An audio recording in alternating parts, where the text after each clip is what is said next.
आपका स्वागत है टारगेट सरकारी नौकरी चैनल पर। मैं हर्षाद अली।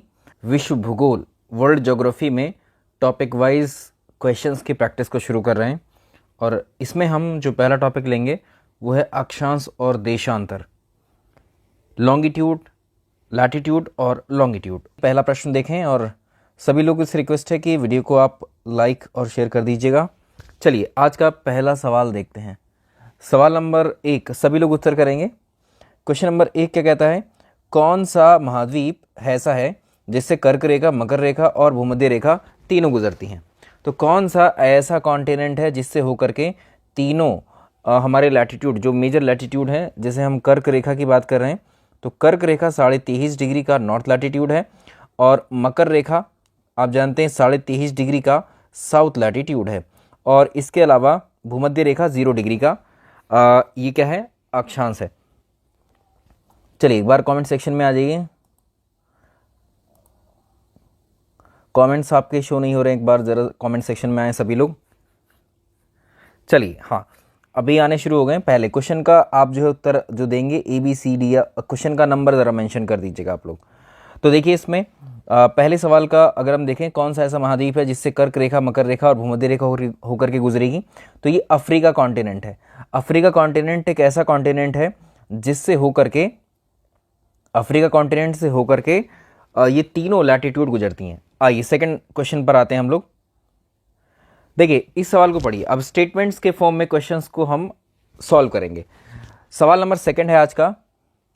गुड इवनिंग, आ जाइए आप लोग। देखिए सवाल नंबर 2 क्या कह रहा है? निम्नलिखित कथनों ABC पर देशांतरों और अक्षांशों के संदर्भ में विचार करें और सही उत्तर का चयन करें। पहला स्टेटमेंट है इसमें, या पहला कथन है, देशांतर समानांतर वृत्त होते हैं या अक्षांश समानांतर वृत्त होते हैं, देशांतर अक्षांश अर्धवृत्त होते हैं। चलिए जल्दी से बताइए आप लोग कमेंट सेक्शन में आ जाइएगा, कमेंट्स करके बताइएगा सवाल के उत्तर अपने।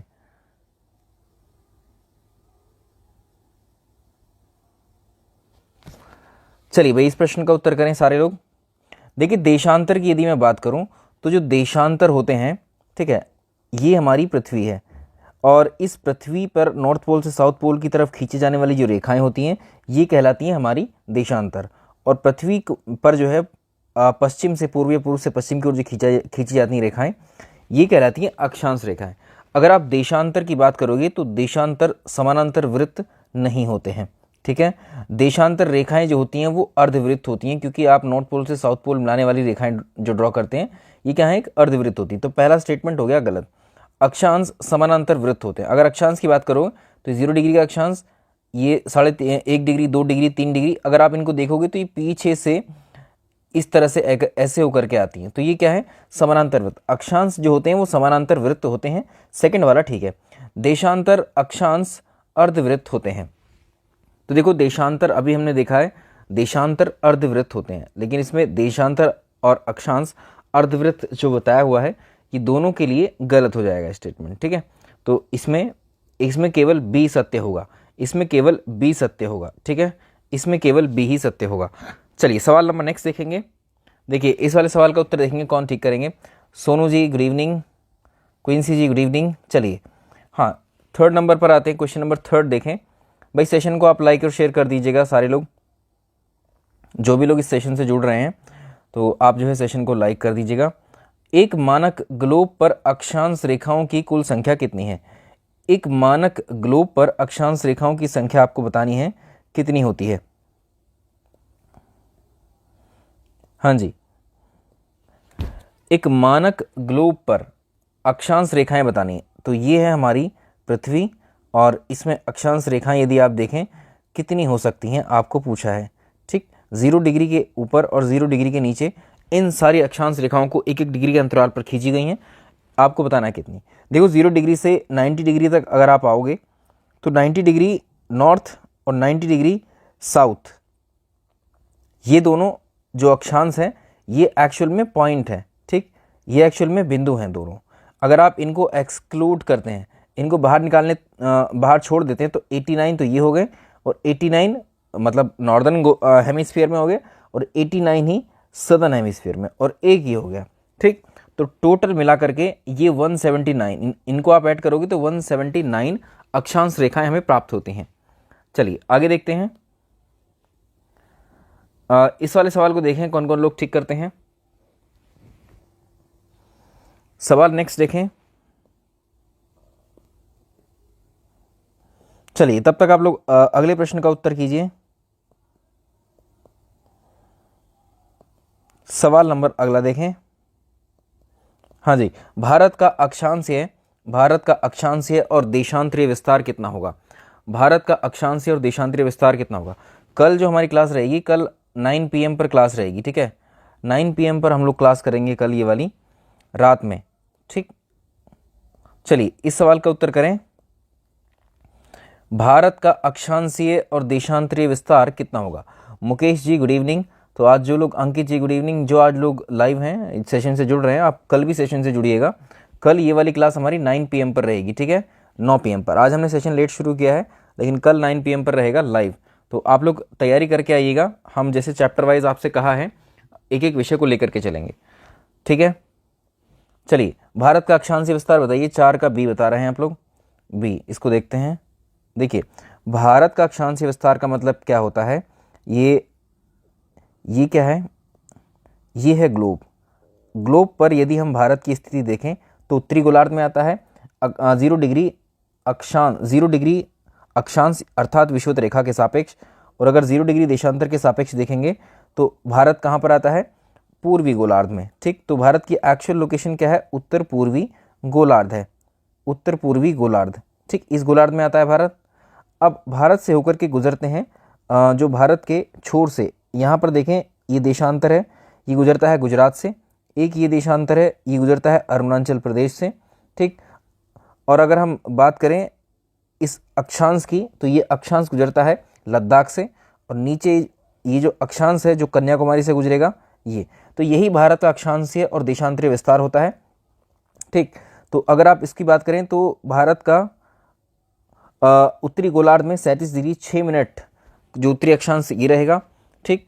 इसके अलावा 8 डिग्री 4 मिनट ये रहेगा, यानी नॉर्थ वाला, ठीक।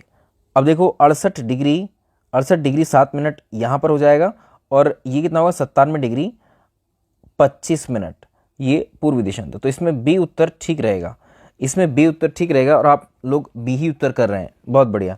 चलिए भारत की, अब देखो उसमें से हमने कुछ टर्म्स हटा दिए हैं, और इसमें देखो आप, भारत की अक्षांशीय सीमा उत्तर से उत्तर तक कितनी है? अब आपको केवल उत्तर से उत्तर का ही जवाब देना है। इसमें बताइए, उत्तर से ही उत्तर का जवाब देना है आपको, खाली उत्तर, मतलब अब उत्तरी गोलार्ध में पूछ रहा है। पहले वाले सवाल में कुछ इन्फॉर्मेशन हटा करके पूछ रहा है। उत्तरी गोलार्ध में भारत की जो आपको बताना अवस्थिति कौन सी है, या कौन कौन से अक्षांश, अर्थात ये दोनों बताने हैं आपको, जो भी हमने देखा है। तो 8 डिग्री 4 मिनट और 37 डिग्री 6 मिनट ये रहेंगे। चलिए इस वाले सवाल का उत्तर दें सभी लोग। हाँ जी, सवाल नंबर नेक्स्ट देखिए। भाई सेशन को आप लोग सभी लोग लाइक कर दीजिएगा, आपसे मेरी रिक्वेस्ट है। इसको बताएं। सवाल नंबर आप देखें, किसी स्थान का देशांतर जो है और अक्षांश निर्धारित, हाँ इसको करेंगे हम लोग। चलिए हाँ अभी क्लियर है सभी कुछ। किसी स्थान का देशांतर और अक्षांश निर्धारित करने और मानचित्र तैयार करने में समतल और ठोस निर्देशांक ज्यामिति का ज्ञान परम आवश्यक है। यह दिया गया कथन गणित का संबंध ज्ञान की किस शाखा को दर्शाता है? कौन सी शाखा को दर्शा रहा है, ये कोई बताएंगे इसको? अगेन बी आप लोग कर रहे हैं। देखो इसमें नंबर आप दीजिए सवाल का, छठा क्वेश्चन नंबर 6 का सी, भूगोल। देखो अक्षांश और देशांतर की जो गणना हम लोग करते हैं वो भूगोल के अंतर्गत करते हैं, भूगोल के अंतर्गत। चलिए इसको बताएं, देशांतरों की संख्या कितनी है? अब इसको देखते हैं कौन कौन बताएंगे इसको। देशांतरों की संख्या कितनी है? देशांतरों की संख्या कौन बताएंगे? देशांतरों की संख्या कितनी होगी? देशांतरों की संख्या कितनी होती है? अभी हमने देखा अक्षांशों की जो संख्या होती है कुल 179 होती है, ठीक है, 179। हालांकि उसमें जो 2 देशांतर है वो मिलाकर के 181 होते हैं, बट वो 2 जो होते हैं ये पॉइंट होते हैं, बिंदु होते हैं, ठीक। हाँ इस पर आइए। तो देशांतरों की संख्या ये कितनी होती है, देखो देशांतर 0 डिग्री का देशांतर हमने यहाँ पर ड्रॉ कर लिया, 0 डिग्री का देशांतर यहाँ ड्रॉ कर लिया। जब आप 0 डिग्री के बाद 1 डिग्री के गैप पर खींचते चले जाएंगे देशांतरों को, ठीक इस तरह से, तो इधर से जाएंगे तो टोटल 180 तक खींचेंगे, और जब इधर से जाएंगे तो भी 180 तक खींचेंगे, लेकिन 180 वाला दोबारा रिपीट होगा तो 179 तक रहने देंगे, ये वाला कॉमन रहेगा दोनों में ही, है ना। तो इस हिसाब से ये जो टोटल संख्या हो जाती है वो कितनी होती है, 360। तो देशांतर या लॉन्गिट्यूड की संख्या होती है कितनी, 360। अगला सवाल देखेंगे, अक्षांश के संदर्भ में कौन से कथन सही हैं।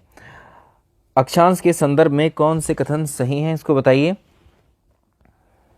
इसको देखें, अक्षांश एक काल्पनिक वृत्ताकार रेखा है जिसकी त्रिज्या विविध है। अक्षांश समय की पहचान करने के लिए अति महत्वपूर्ण है। अक्षांश को अंश में मापा जाता है और विषुवत वृत्त के दोनों तरफ ध्रुवों के बीच की दूरी पृथ्वी के चारों ओर के वृत्त की 1/4 होती है। चलिए इस पर चर्चा कर लेते हैं। यदि मैं इस पर बात करूं, जेनिफर जी गुड इवनिंग। चलिए इस प्रश्न की हम लोग बात करते हैं। प्रश्न कह रहा है, हाँ जी देखो प्रश्न देखिए, अक्षांश एक काल्पनिक वृत्ताकार रेखा, बिल्कुल सही बात है। हमारी ग्लोब पर या पृथ्वी पर अगर आप देखेंगे तो अक्षांश रेखाएं और देशांतर रेखाएं काल्पनिक रेखाएं होती हैं जिसकी त्रिज्या विविध होती है। अब देखो एक अक्षांश जब हमने यहाँ पर खींचा तो इसकी त्रिज्या यहाँ पर, अगर आप विषुवत वृत्त को खींच रहे हैं तो इसकी त्रिज्या सबसे अधिक होगी। इसके ऊपर 1-1 डिग्री के अंतराल पर जब खींचते जाएंगे तो त्रिज्याएं आगे छोटी होती चली जाएंगी, अर्थात त्रिज्याएं क्या है, विभिन्न है या विविध है। तो पहला कथन ठीक हो जाता है। अक्षांश समय की पहचान करने के लिए अति महत्वपूर्ण है। अक्षांश के थ्रू लोकेशन अवस्थिति का पता लगाया जाता है, ना कि समय का। समय के लिए देशांतर का प्रयोग करते हैं।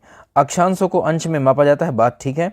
और विषुवत वृत्त के दोनों तरफ ध्रुवों के बीच की दूरी पृथ्वी के चारों ओर के वृत्त की 1/4 होती है। ये कथन अपने आप में ठीक है। तो पहला, तीसरा और डी, ACD इसका उत्तर ठीक रहेगा। ACD इसका उत्तर ठीक रहेगा। भाई आप लोग इसको एक बार शेयर भी कर दीजिए, आप लोग इसको सेशन को शेयर भी कर दीजिए माफ कीजिएगा। चलिए इसको बताएं, यदि अक्षांश समानांतर को 1 डिग्री के अंतराल पर पूरे ग्लोब पर खींचा जाए तो विषुवत रेखा सहित अक्षांश समानांतरों की संख्या कुल कितनी हो जाएगी। इसके बारे में हमने अभी डिस्कस किया था, ठीक है। कुल 1-1 डिग्री के अंतराल पर जब आप खींचेंगे तो आपको 179 संख्या मिलेगी। वैसे तो 181 होती है, ठीक, लेकिन दो जो है आपको बताया 2 बिंदु होते हैं उसमें। किसी भौगोलिक ग्रिड में अक्षांश को चिन्हित करने के लिए ग्लोब में पूर्व से पश्चिम की ओर खींची गई रेखाएं होती हैं। देशांतर को दर्शाने के लिए उत्तर से दक्षिण की ओर, उत्तरी ध्रुव से दक्षिणी ध्रुव पर खींची गई रेखाएं होती हैं। देखो इस सवाल को करते हैं।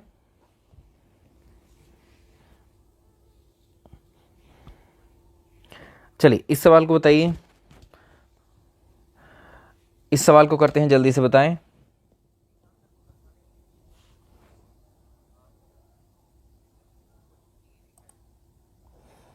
चलिए इस क्वेश्चन को करते हैं।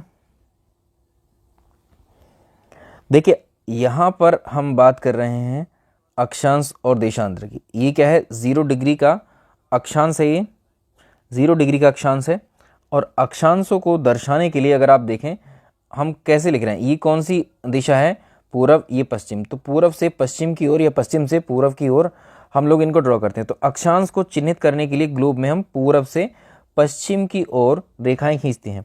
बिल्कुल सही बात है, पहला स्टेटमेंट बिल्कुल सही हुआ। दूसरा देखो, देशांतर को दर्शाने के लिए उत्तर से दक्षिण यानी उत्तरी ध्रुव और दक्षिण ध्रुव से खींची गई रेखाएं होती हैं। बिल्कुल ये उत्तरी ध्रुव और दक्षिण ध्रुव, इन दोनों को मिलाने वाली जो रेखाएं होती हैं यही देशांतर होती हैं। तो दोनों कथन अपने आप में बिल्कुल ठीक दिए हुए हैं। 1 और 2 दोनों बिल्कुल सही आंसर हो जाएंगे। आगे चलते हैं, सवाल नंबर नेक्स्ट देखें। निम्नलिखित में से कौन सा अक्षांश एक वृत्त वृत्त है, ग्रेट सर्कल बताना है। कौन सा अक्षांश है ग्लोब पर जो ग्रेट सर्कल है, ग्रेट सर्कल वाला कौन सा है, ग्रेट सर्कल कौन सा है, जल्दी से बताइए। इनमें से कौन सा ग्रेट सर्कल है,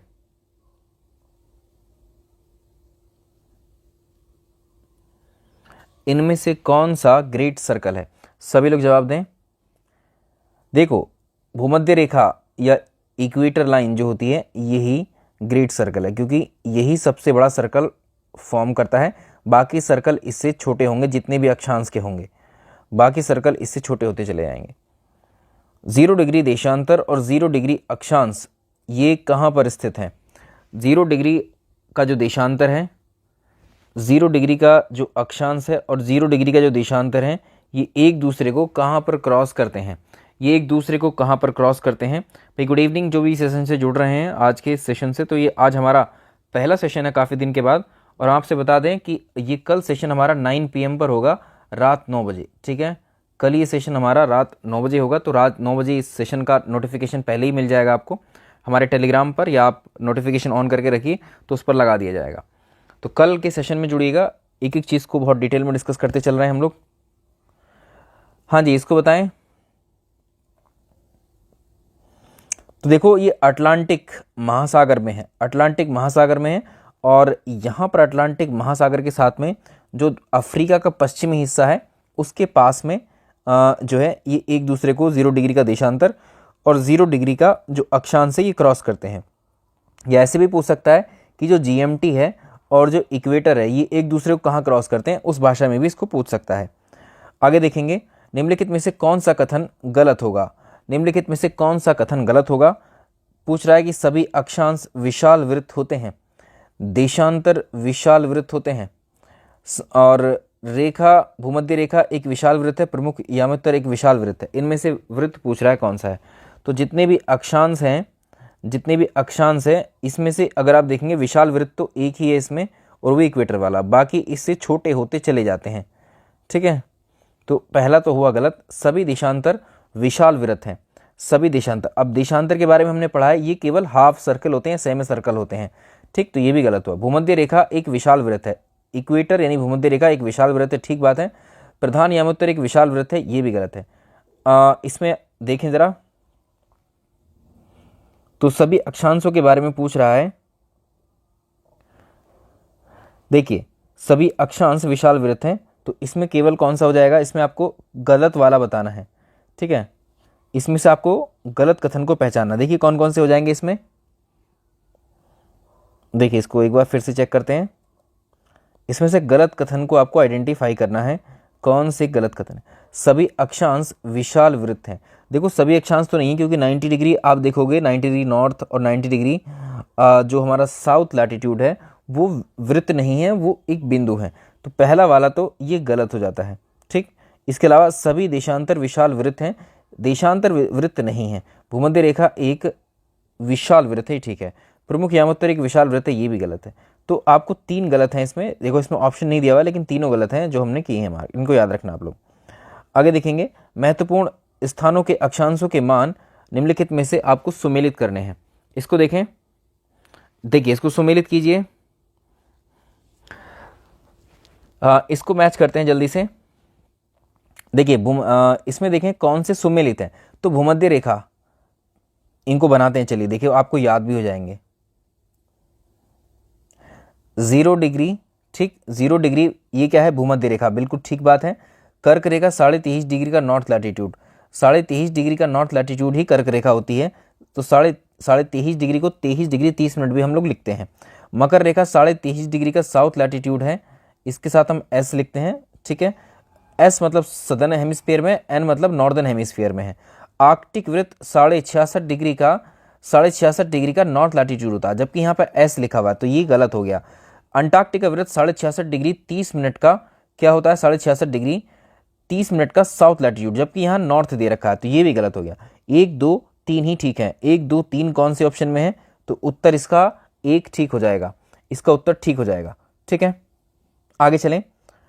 नीचे दिए गए वाक्यों ए तथा बी को पढ़ें और सही विकल्प का चुनाव करें। इनमें से देखें, चलिए इसको बताइए। भाई बहुत बहुत स्वागत है जो भी आप लोग चैनल से जुड़ रहे हैं, क्लास से जुड़ रहे हैं, तो डेली आप क्लास से जुड़िए। नीचे दिए गए वाक्यों में ए तथा बी को पढ़ें और सही विकल्प का चयन करें। इसमें क्या बोला गया है? प्रत्येक अक्षांश के मान के साथ उत्तर या दक्षिण भी लिखा जाता है, प्रत्येक स्थान के देशांतर के साथ उत्तर या दक्षिण भी लिखा जाता है। देखिए अब यहाँ अक्षांश और देशांतर के बारे में फिर से पूछ रहा है। ठीक है, इसको बताएं इसमें क्या हो सकता है। इसको देखें, हाँ जी, तो प्रत्येक अक्षांश की यदि मैं बात करूं तो जो भी अक्षांश आप लिखते हैं 0 डिग्री का रेफरेंस है, इसके साथ ना तो नॉर्थ लगाते हैं ना साउथ, लेकिन इसके बाद 1-1 डिग्री का अंतराल पर उत्तरी गोलार्ध में जितने भी अक्षांश हम खींचते हैं उनके साथ हम एन लगाते हैं या नॉर्थ लगाते हैं या उत्तर लगाते हैं। ठीक है, ऐसे ही दक्षिणी गोलार्ध में जितने भी लैटिट्यूड हम खींचते हैं उनके साथ हम एस लगाते हैं। एस का मतलब दक्षिण यानी साउथ से होता है। ठीक, तो प्रत्येक अक्षांश के मान के साथ में उत्तर या दक्षिण लिखा जाता है, ये बात सही है। प्रत्येक स्थान के देशांतर के साथ उत्तर या दक्षिण नहीं लिखा जाता है, बल्कि देशांतर के साथ जब हम लिखते हैं तो ये 0 डिग्री का देशांतर ऐसे ही रहता है। इसके बाद के जितने देशांतर होते हैं तो ये इनके साथ लिखा जाता है डब्लू। डब्लू मतलब पश्चिम। ठीक, और इधर क्या है, पूर्व। तो इधर के जो देशांतर है उनके साथ पूर्व लिखेंगे। तो पूर्व और पश्चिम लिखते हैं देशांतरों के साथ, उत्तर और दक्षिण लिखते हैं हम किसके साथ में, उत्तर और दक्षिण लिखते हैं हम देशांतरों के साथ में। तो इसमें एक ही सही है, केवल एक सही है। भारत की मुख्य भूमि अक्षांश के बीच फैली हुई है। भारत की मुख्य भूमि किन अक्षांशों के बीच फैली हुई है, ये प्रश्न हमने 3 बार लिया है यहाँ पर। ठीक है, ये ठीक रहेगा। ध्रुवों की ओर देशांतर रेखाओं की मध्य दूरी कैसी होती है। जब आप ध्रुव की ओर जाएंगे, ध्रुवों पर जाएंगे, पोल्स पर जाएंगे, जैसे ये इक्वेटर है, आप पोल्स की तरफ चलते गए तो आपको बताना है कि देशांतर, ध्रुवों की ओर देशांतर रेखाओं के मध्य, एक सेकेंड, यहाँ पर ध्रुवों की ओर बोला, देशांतर रेखाओं के मध्य, यहाँ पर देशांतर की बात की जा रही है। तो देशांतर 0 डिग्री का देशांतर ये रहा। ठीक है, 0 डिग्री का देशांतर ये रहा, और ऐसे ही ड्रॉ कर लीजिए आप। सारे देशांतर आप जानते हैं वो कहाँ से कहाँ पर मिलते हैं, उत्तर से दक्षिण, उत्तर से दक्षिण, उत्तर से दक्षिण जो हमारा पोल है, नॉर्थ टू साउथ पोल है, इनको मिलते हैं। अगर आप देखेंगे यहाँ पर ये देखिए, यहाँ पर अगर आप देखें विषुवत रेखा के पास, तो इनकी डिस्टेंस जो होती है 111.3 किलोमीटर होती है। लेकिन जब आप ऊपर की तरफ जाएंगे, इन दो देशांतरों के बीच की दूरी आप देखते जाएंगे और ध्रुवों की तरफ जाएंगे तो ये डिस्टेंस कम होती चली जा रही है। ठीक है, तो धीरे धीरे घटती जाती है ये, इसका उत्तर हो जाएगा धीरे धीरे ये घटती जाती है। ठीक है, आगे बात करते हैं। देखिए, हाँ, विश्व में राजस्थान किस गोलार्ध में आता है, विश्व में राजस्थान किस गोलार्ध में आता है। चलिए अभी हम लोग क्वेश्चंस को सॉल्व कर लेते हैं, फिर आपके कमेंट्स वगैरह लेते हैं। ठीक है भाई, सारे लोग कमेंट सेक्शन में आ जाइए। हाँ, इसमें देखें विश्व में राजस्थान किस गोलार्ध में है।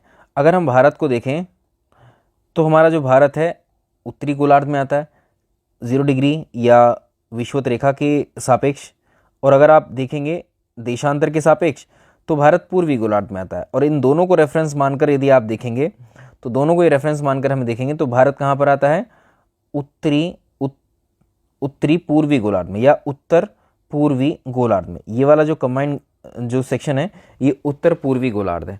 ठीक है, उत्तर पूर्वी। जब भारत पूरा का पूरा उत्तर पूर्वी गोलार्ध में है तो भारत के सभी राज्य भी तो उत्तर पूर्वी गोलार्ध में होंगे। तो जितने भी किसी भी राज्य का नाम लेकर के पूछ रहे, सिंपली यहाँ भारत का नाम कर दे या यूपी का नाम कर दे, किसी भी अन्य राज्य का नाम लिख करके दे दे, ध्यान रखिएगा वो विश्व में कौन से गोलार्ध में आएगा, उत्तर पूर्वी गोलार्ध में, क्योंकि हमारा पूरा भारत का लोकेशन ही उत्तर पूर्वी गोलार्ध है। ठीक है भाई, आप लोग सेशन को लाइक कर दीजिए प्लीज़, आपसे मेरी रिक्वेस्ट है। कल भी हम इस क्लास में मिलेंगे तो अभी कुछ और प्रश्नों को भी डिस्कस कर लेते हैं। देखिए इस प्रश्न को करते हैं, निम्नलिखित विशेषताओं से पृथ्वी के ताप कटिबंध की पहचान करें। ताप कटिबंध क्या होते हैं, ये हमारी पृथ्वी है। हमारी पृथ्वी पर दो अक्षांश रेखाओं के मध्य का जो क्षेत्र होता है वो ताप कटिबंध कहलाता है, वो ताप कटिबंध कहलाता है। ठीक है, तो 23.5 डिग्री नॉर्थ 23.5 डिग्री साउथ के बीच का जो क्षेत्र है, ठीक है, इन अक्षांशों के बीच के क्षेत्र को हम बोलेंगे ट्रॉपिकल जोन। इसको हम बोलेंगे क्या, ट्रॉपिकल जोन, या इसी को हम बोल सकते हैं, अलग अलग इनके नाम होते हैं। ठीक है, उष्ण कटिबंध इसको बोलते हैं, उष्ण कटिबंध। इसके बाद का जो क्षेत्र है 22.5 से 66 डिग्री नॉर्थ के बीच का, तो इसको बोलते हैं शीतोष्ण कटिबंध, इसको बोलते हैं शीतोष्ण कटिबंध, सब ट्रॉपिकल रीजन। इसके बाद 66.5 से 90 डिग्री के बीच का जो क्षेत्र है इसको बोलते हैं शीत कटिबंध, फ्रीजिड जोन। ठीक है, फ्रीजिड जोन, यही जोन आपको नीचे वाले गोलार्ध में भी देखने को मिलते हैं। ठीक, तो दोपहर का समय, अब देखो इक्वेटर पर जो है अगर आप देखेंगे तो वर्ष भर सूर्य लंबवत रहता है, तो यहाँ पर रहेगी गर्मी। ठीक, तो यहाँ पर देखो क्या पूछा है, दोपहर का सूर्य माफ कीजिए, दोपहर का सूर्य कभी भी सिर के ऊपर नहीं उठता है। पहला, ये इंडिकेशन देने की कोशिश कर रहा है कौन से, इसकी बात चल रही है। देखिए पहले क्या है, दोपहर का सूर्य कभी भी सिर के ऊपर नहीं होता है। इन क्षेत्रों का तापमान मध्यम होता है। ये उत्तरी गोलार्ध में कर्क रेखा और उत्तरी ध्रुव वृत्त और दक्षिणी गोलार्ध में मकर रेखा और दक्षिण ध्रुव के बीच वाले क्षेत्र होते हैं। यानी ये 66.5 डिग्री को बोलते हैं हम क्या, उत्तरी ध्रुव वृत्त। ठीक तो यहाँ से आप देखेंगे कर्क, ये सॉरी माफ कीजिएगा, ये उत्तरी गोलार्ध में कर्क रेखा से शुरू होते हैं। ठीक है, कर्क रेखा से शुरू होते हैं और उत्तरी ध्रुव वृत्त यानी 66.5 डिग्री नॉर्थ तक जाते हैं। तो इससे समझिएगा कि कौन सा शीतोष्ण कटिबंध की बात चल रही है। यहाँ से इंडिकेशन मिल जाएगा शीतोष्ण कटिबंध की ही बात चल रही है। आगे देखें, इसमें कोई डाउट हो तो पूछिएगा। दी गई सूचना विशेषता के आधार पर पृथ्वी के ताप कटिबंध की पहचान करिए। देखो सवाल बहुत ही इंपॉर्टेंट है ये सवाल। देखिए दी गई सूचना के आधार पर आप ताप कटिबंध की पहचान करें। तो इसमें क्या बोला गया है, अत्यधिक शीत क्षेत्र है ये, क्षितिज के ऊपर सूर्योदय नहीं होता है, आर्कटिक वृत्त और उत्तरी ध्रुव और अंटार्कटिक वृत्त और दक्षिणी ध्रुव के बीच का क्षेत्र है और सूर्य की किरणें तिरछी पड़ती हैं, गर्मी कम होती है। अभी अभी देखा है हमने माफ कीजिए, अभी अभी जस्ट हमने देखा है जो शीत वाला क्षेत्र है, शीत कटिबंध की बात चल रही है। ठीक है, शीत कटिबंध। इन दोनों सवालों में आपको कुछ डाउट हैं तो पूछ लें। चलिए इस वाले सवाल को करिए, इस वाले सवाल का उत्तर आप दीजिए, मैं आपका वेट कर रहा हूं अभी। तो इसमें देखें भाई, आपसे मेरी रिक्वेस्ट है, सारे लोग जो भी लोग लाइव आ रहे हैं या जो बाद में ज्वाइन करेंगे सेशन को, तो सेशन को आप लाइक ज़रूर कीजिएगा। हाँ, इस प्रश्न पर आते हैं हम लोग। इसमें क्या बोला गया है, कर्क रेखा और मकर रेखा के बीच के क्षेत्र को शीतोष्ण कटिबंध बोलते हैं। आइए यहाँ पर देखते हैं। तो ये क्या है, 0 डिग्री। ये कर्क रेखा है 23.5 डिग्री का नॉर्थ लैटिट्यूड और ये मकर रेखा है 23.5 डिग्री का साउथ लैटिट्यूड। कर्क रेखा और मकर रेखा के बीच के क्षेत्र को उष्ण कटिबंध हम बोलते हैं, ट्रॉपिकल जोन बोलते हैं। तो यहाँ शीतोष्ण लिखा है, गलत हो गया है, ये स्टेटमेंट गलत है। ताप कटिबंधों का वर्गीकरण देशांतरों के आधार पर किया जाता है। ताप कटिबंध तो हम किसके आधार पर बता रहे हैं, 23.5 डिग्री का क्या है ये, नॉर्थ लैटिट्यूड, 23.5 डिग्री का क्या है, साउथ लैटिट्यूड, अर्थात अक्षांशों के आधार पर बताते हैं, ना कि देशांतरों के आधार पर। शीत कटिबंध में सूर्य की किरणें तिरछी पड़ती हैं, ताप कम होता है। बिल्कुल, पृथ्वी पर कहीं भी ताप कम है तो इसका मतलब सूर्य का प्रकाश वहाँ प्रॉपर नहीं पहुँच पा रहा है। इसमें एक ही ठीक है। ठीक है, इसमें केवल और केवल सी सही है। इसमें पूछा क्या है, सही वाले विकल्प ही बताने हैं, तो केवल सी ही इसमें सही मिला है, इसमें सी सही मिला है। कल को हमारी ये क्लास 9 PM पर होगी। आपसे मेरी रिक्वेस्ट है रात 9 बजे आप सभी लोग इस सेशन से जुड़िएगा और बहुत अच्छे प्रश्नों का संकलन हम लेकर के आएंगे कल। आज भी आप देख रहे हैं कि हमने जैसा आपसे वादा किया था कि स्टेटमेंट वाले क्वेश्चंस आपके लिए लेकर के आएंगे, तो हमने स्टेटमेंट वाले क्वेश्चंस ही आपको करवाए हैं आज। शीतोष्ण क्षेत्र नामक तापमान क्षेत्र दोनों गोलार्धों के बीच में कहाँ पर होता है। देखिए यहाँ पर 0 डिग्री है। ठीक, 0 डिग्री के उत्तरी गोलार्ध में यदि आप जाएंगे तो ये क्या है, 23.5 डिग्री का नॉर्थ लैटिट्यूड है, फिर इसके बाद 66.5 डिग्री का नॉर्थ लैटिट्यूड है, फिर 90 डिग्री नॉर्थ है। तो इसमें पूछा शीतोष्ण क्षेत्र। हमने बताया था शीतोष्ण क्षेत्र जो होता है 23.5 डिग्री से लेकर के 66.5 डिग्री के बीच में होता है, दोनों ही गोलार्धों में। ठीक है, 23.5 डिग्री से 66.5 डिग्री के बीच में होता है दोनों ही गोलार्धों में। इस चीज़ का आप विशेष ध्यान रखेंगे। चलिए आगे बढ़ते हैं। कल आप लोग स्ट्रेंथ थोड़ी और आपकी जो है बढ़ जाए, तो मैं ऐसी आशा कर रहा हूँ कि आप लोग ज़्यादा से ज़्यादा कल सेशन ज्वाइन करिएगा। जो भी बाद में जुड़ रहे होंगे या जो भी रिकॉर्डेड फॉर्म में इसको देख रहे होंगे, कल लाइव जुड़िएगा क्लास से 9 बजे के टाइम पर। आगे देखें, निम्नलिखित में से किस क्षेत्र में सूर्य तप की अधिकतम मात्रा प्राप्त होती है। सूर्य तप की अधिकतम मात्रा, तो सबसे ज़्यादा जो अगर आप देखेंगे सूर्य का प्रकाश आपको मिलता है वो इक्वेटर पर मिलता है। ठीक है, इक्वेटर पर मिलता है। उसके बाद ये मिलता है किस पर, शीतोष्ण कटिबंध पर। तो इसका मतलब क्या होगा, इसमें उपोष्ण कटिबंधीय क्षेत्र में मिलता है। ठीक है, उपोष्ण कटिबंधीय क्षेत्र में मिलता है। आगे चलें, निम्नलिखित में से कौन सा क्षेत्र कर्क रेखा और मकर रेखा के बीच में स्थित है। कर्क रेखा और मकर रेखा के बीच में इनमें से कौन सा क्षेत्र स्थित होता है। कर्क रेखा और मकर रेखा के बीच में इनमें से कौन सा क्षेत्र है, बताइए। अभी भी डिस्कस किया, उष्ण कटिबंध को ही बोलते हैं।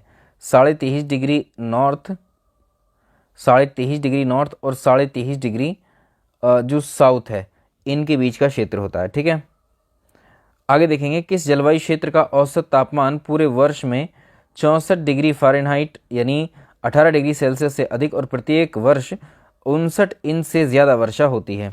तो ये जो बात चल रही है ये उष्ण कटिबंध क्षेत्र की ही चल रही है, उष्ण कटिबंध क्षेत्र में ही ऐसा होता है।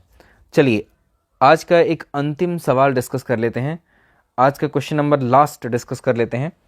देखिए, कथन को पढ़कर सही विकल्प का चयन करें।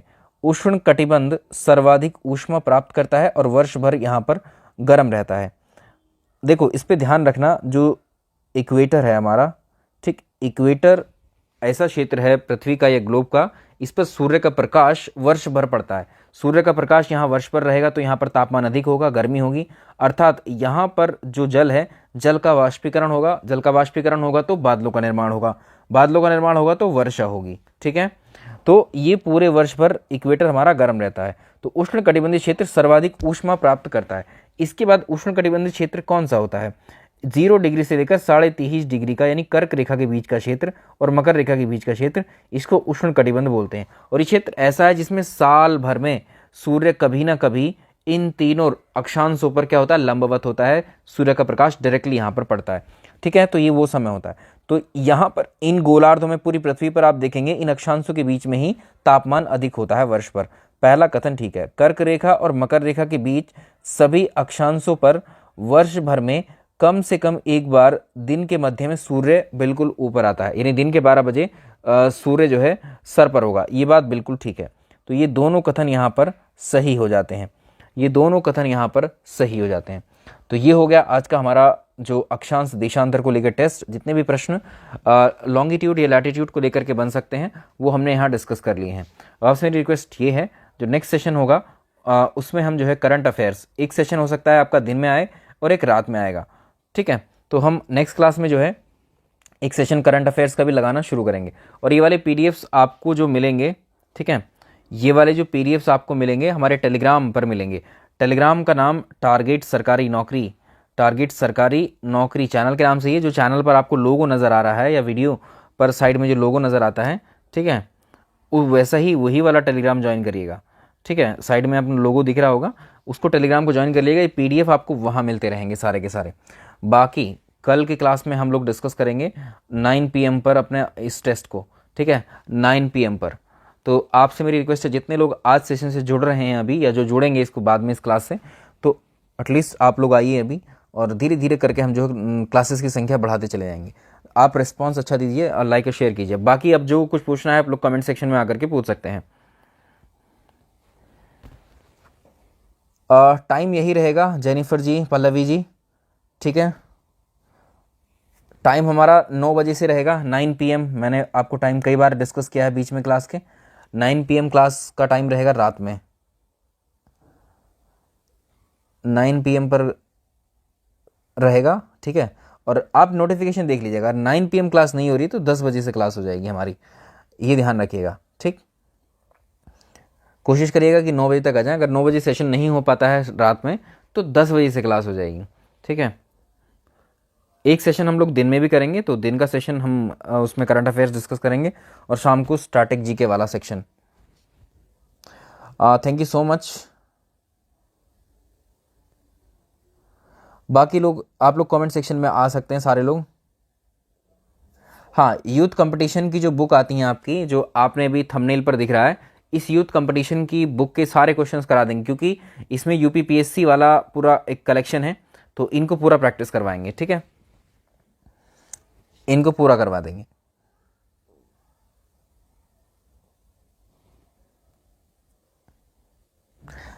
चलिए, बाकी आपसे अगले सेशन में मुलाकात होगी, तो सेशन को आप लोग जो है लाइक और शेयर कर दीजिएगा इसको। चलिए, थैंक यू सो मच।